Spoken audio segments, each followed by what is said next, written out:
Welcome to Black Owned Spotlight. I'm your host, Darnell Beckford. Welcome to Season 2. I want to thank everybody for nothing but your love and support. If you haven't checked out Season 1, check out Season 1. And I want to thank all the businesses for showing us nothing but love and support. You know what it is? Roll the highlights.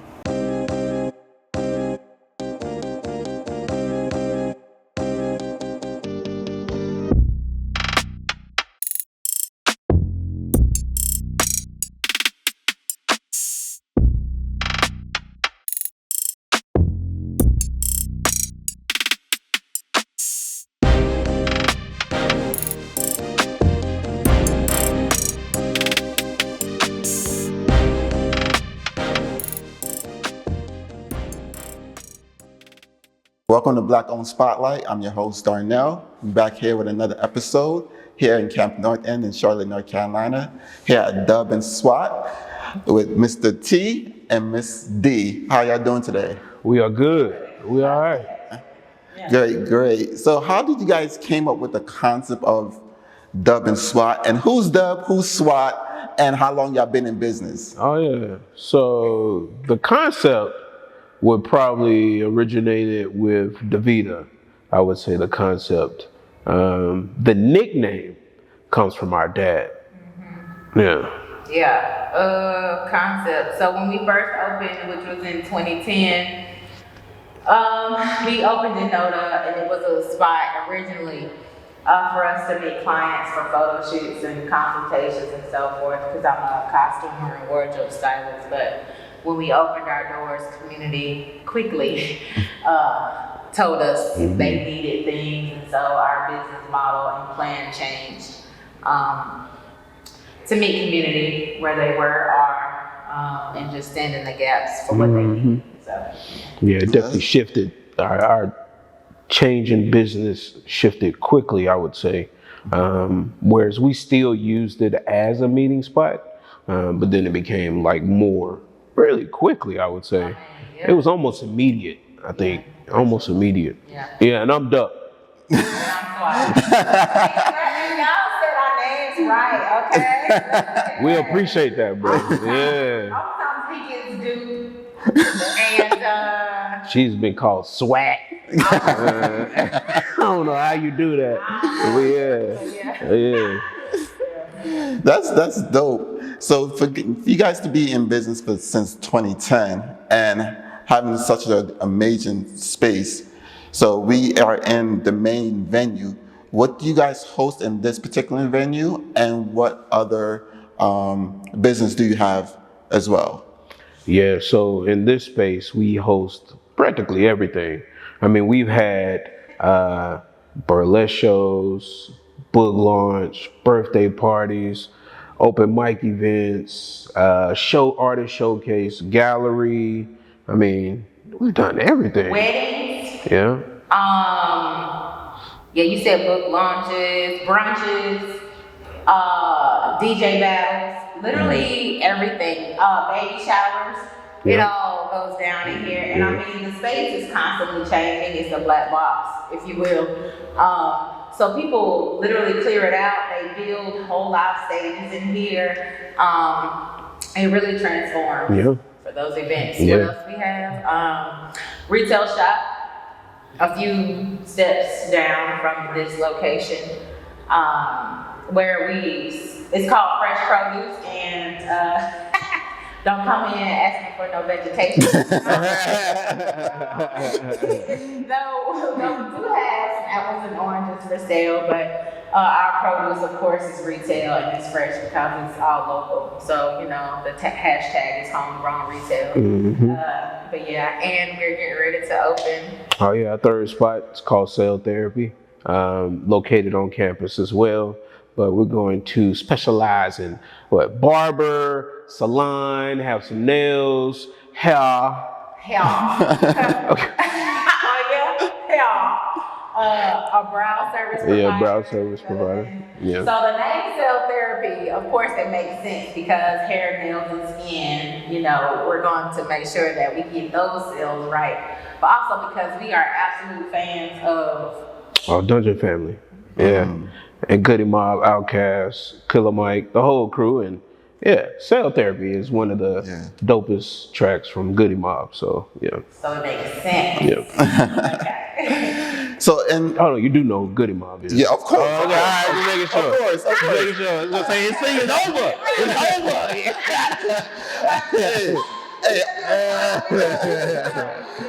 I'm an 80s baby. I'm born 89, so I grew up on Goody Mob and Outkast. Yeah. All right. Respect. So, what is the most common myth about having a business that, especially a black-owned business, that a lot of people might not understand or they get misconstrued? Common myth that your community won't support you, that your community won't invest in you. I mean, I'm gonna say it right now, like we wouldn't be here if it wasn't for Black and brown creatives in Charlotte. So yes, we do provide a need by opening up our doors to them where other people wouldn't or didn't even entertain the thought. But yeah, they also entertain us by providing us business, letting other people know to come here. And I think that's just like a mutual respect, it's an understanding. Yeah, so I think that's definitely a myth that's been proved wrong. Yeah. I would say family can't work together. We hear that a lot. I don't. There literally wouldn't be Dupp and Swat, a brand, an entity, a business without my brother. Like literally would not be in existence. So that's certainly a myth, and something that we are. We don't even subscribe to at all. Because clearly we are doing just that. Yeah. I would say also like you can't not just survive, but strive even by not putting money first. You know what I mean? Like a lot of people say, oh, you need to make this much money. You got to do this. You got to do this. And I think if you do what is right, I think you'll be able to not just manage, but you'll also succeed. So what you mean, like, not really be focused on the coin? Correct. Initially, though the coin is important as a business, but we definitely provide our space and services from a place of giving and love and the need for a community. And I think because of that, we have continued to provide space for community. Facts. So, in your opinion, what personality trait and success does someone have to be, to be in this business and be a black entrepreneur and a black business owner? Personality trait. One, you have to be willing to take risks, right? Two, you also got to be willing to not take the risk. Huh, Davida? Yes, And so, heavy on the wrist. Yeah. That's one thing like about having two people. You have competing personality traits, right? They're different, but they also work well together. Harmonious, even. So, crazy. What else? What other personality traits? Yeah, I was going to say risk taker right off the jump, but also a doer. I think you gotta have someone who's about that action. Innovative for sure, I would say. Business savvy. Do you also have to be willing to? That's not really a personality trait, but you have to welcome being uncomfortable, because you are going to be uncomfortable. Any other personality traits? Right, personality traits. I think you have to be a great listener. I think particularly from where we are, being able to listen to community and provide exactly what they need. For sure. Has sustained us. So, giving and just operate from a space of love. For sure. Great. And another question I always want to ask is, who were your guys' professional mentors to come up with this idea, come up with the concept, and stay together? Because there's not a lot of black-owned businesses, especially siblings and friends that can operate a business and coexist. So who was that mentor for you guys professionally? Bro, we never really had one, to be honest. Like, so this concept is, I mean, when we started up at SWAT, this concept didn't exist. We didn't really model after anyone, like, or anything. It was like, first of its kind that existed to us. So, and then mentors, like we've had mentors come and go along the way, of course, much later as entrepreneurs, but I would say for the first 6, 7, 8, 9 years, it was just like, it's just SWAT now. Yeah. Thugging it out. Thugging it out. You know what? This might sound super crazy. Agreed heavy on everything my bro said. If I had a mentor, so when we think about the word mentor, someone who provides what? Guidance, informs what happens or what services, offerings to provide. If I had to say one mentor, I think it would be Little DeVita. Does that sound crazy? That does sound crazy. I say Little DeVita or younger DeVita, because I think Dupp and Swat has become the place that I needed when I was much, much younger. Mm-hmm. And it's her thoughts, her ideas, her needs and desires that, are being met in this space, and help guide to some degree what we do. For sure. So. And in terms of that, have you guys ever taken any losses or any wins being in this business? Because I know being an entrepreneur, there's a lot of losses, but also a lot of wins. Oh, for sure. And how do you guys tackle that? Yeah, I mean, when we first started out, the L's were numerous. A lot of L's.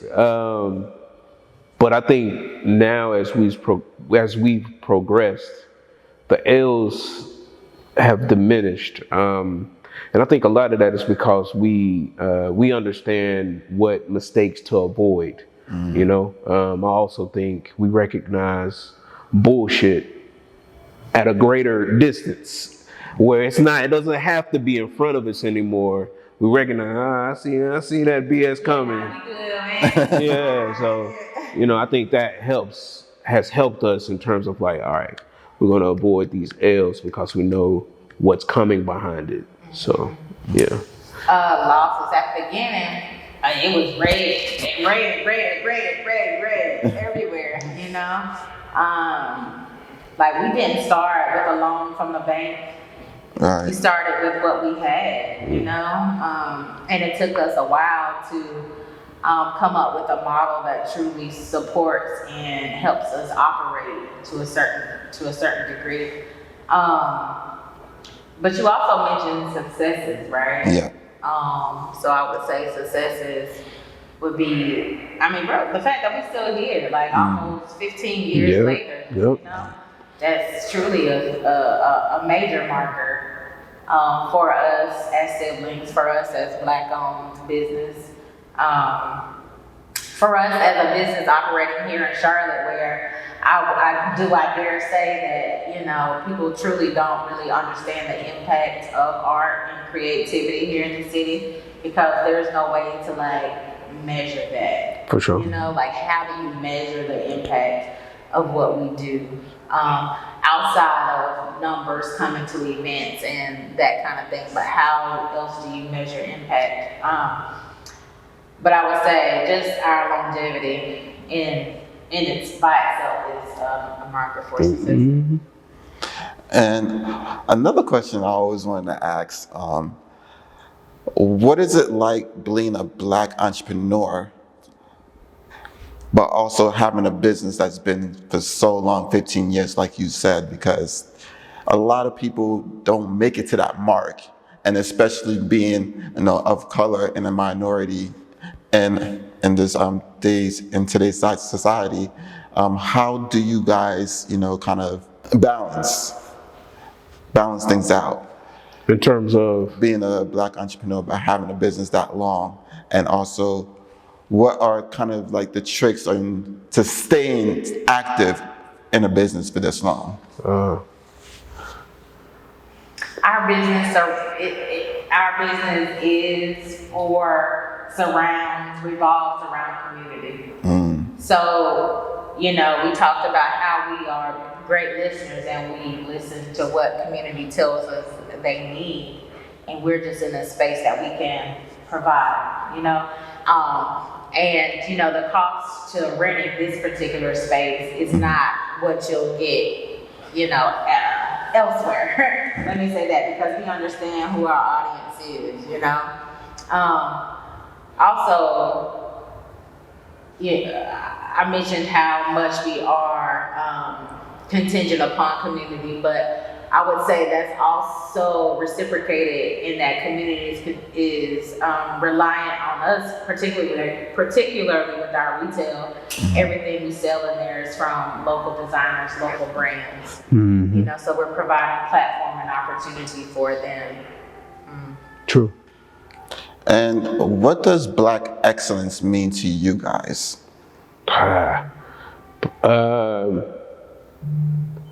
I don't know if when I think of Black excellence, I do think of like the prettier things and the great things that people see, like are you successful? But I think about it also like, just being able to make it throughout the day is excellent. You know what I'm saying? Just being able to smile is excellence. Just being able to be loved and show love is Black excellence for me. Nah, so certainly heavy on all of that. I will also add, for me, I Black excellence. I think it revolves around just authentic representation, whatever that looks like. We're excellent just showing up. We're excellent getting through the day. Yes, we're excellent in not only how we show up, but when we show up and why we show up. It's all excellent. It's all professional. It's all worthy. It all brings and adds value. Black excellence is every one of us, Yeah. Especially when we are like striving to do our best and show our best. That's excellent. But also it's excellent when we show up and we're not having a great day. For sure. Because we will have those days as a Black entrepreneur, as a Black person. 1000%. It's all excellent. It's all beautiful. It's a part of the journey. Yep. Yeah, and in terms of you guys being in business for 15 years, in 2020, we all were feeling the pandemic of what was going on in America and all over the world. How did you guys sustain yourself in terms of 2020 with the pandemic in your business? Yeah, we turned the pandemic into a bandemic. No, that's terrible. That's terrible. That's terrible. It's equally terrible.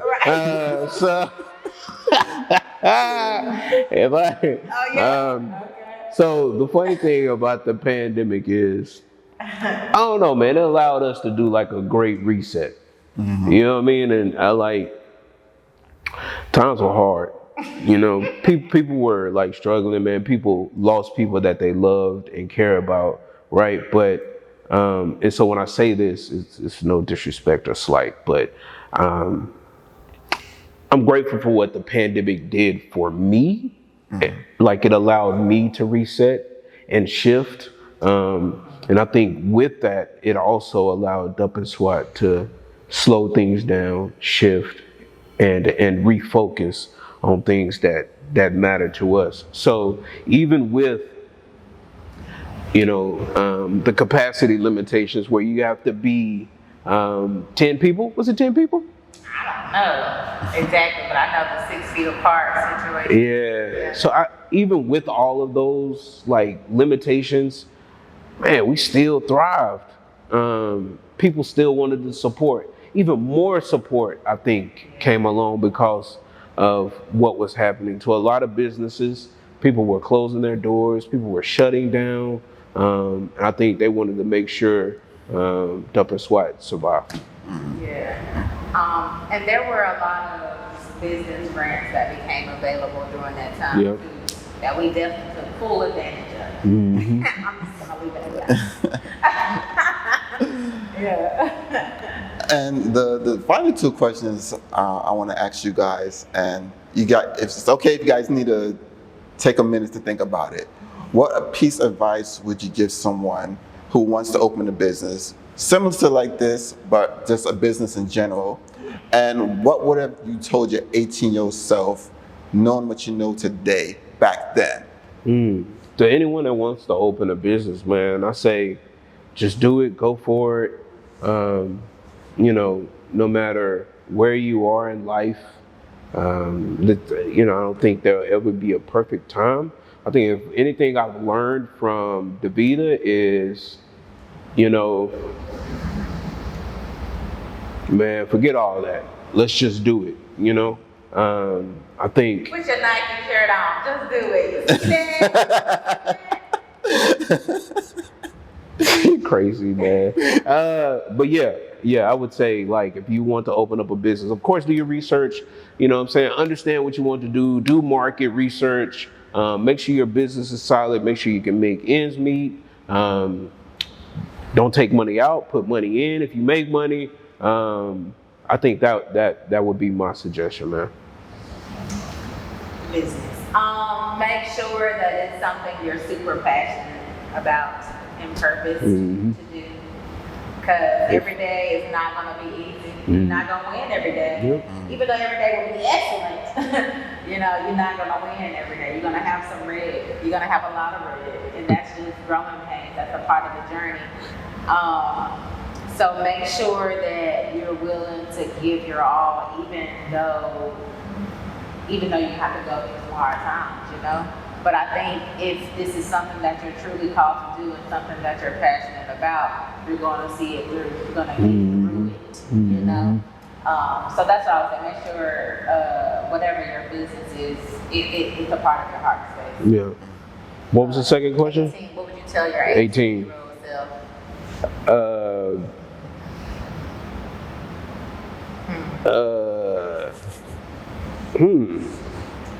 I'm gonna say this, and I'm grateful for my experiences that I had at school, but I'd be like, man, don't go to college. Don't go to college! I'm gonna keep it a buck. Even though he went to T. I went to A&T, and I love my experience at an HBCU, especially A&T. The struggle, the growth, all of that. But man, don't go to college, man. Just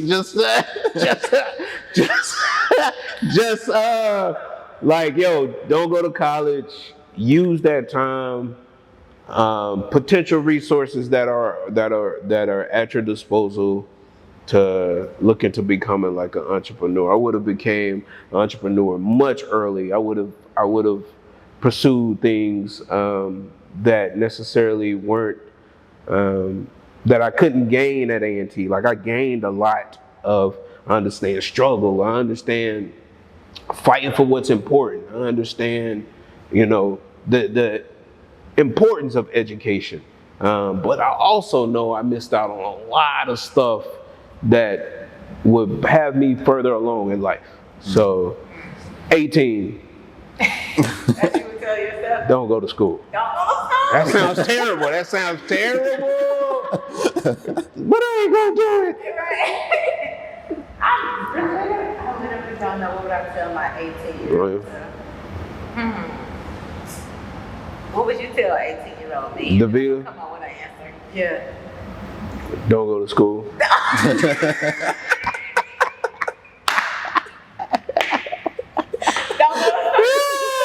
Don't go to school. Go to Parsons. So I went to UNC Charlotte where I wanted to go to Parsons, and though I went to Parsons later on in life, what would I tell my 18-year-old? I don't know. Part of me is like everything happens when it's supposed to. So, but I feel that 'cause I definitely was ready to revolt, at the time. Tell my 18-year-old self. I think I'm gonna go another way. I would say, keep your head up. You're on the right path. Tupac, keep your head up. I would say, yeah, Glow. Yeah, Vita, you got the juice. It's coming in due time. You put the work in. You will put the work in. Don't steal from anthropology. That's a part of my story. I definitely was arrested, but that's how Swat. Yeah, y'all ain't know y'all dealing with a whole felon up here. Authentic though. First of all, I am not a felon. Barely. Exactly, I took this to me. Thank you. Oh, yeah. Buckle up and enjoy the ride, because all of it is crucial. All of the experiences help chisel, the person you see in front of you today. So. All right, so guys, thank you again for letting me into your business and giving us a backstory and how you guys got here. Again, 15 years. I hope it is 20, 30 years, even longer. Because it's very remarkable to not only as a Black entrepreneur, but as a business family to have a business run for that long. Yeah. So I really appreciate you guys, and from us and my audience, and of course our community, we're so appreciative for what you guys do for the community. We're proud of you guys, and just keep going. Hopefully we can go check out that fresh produce spot right after here. But other than that, I really thank you guys for just giving us your time and your space. For sure, you're welcome. No worries. All right, stay tuned.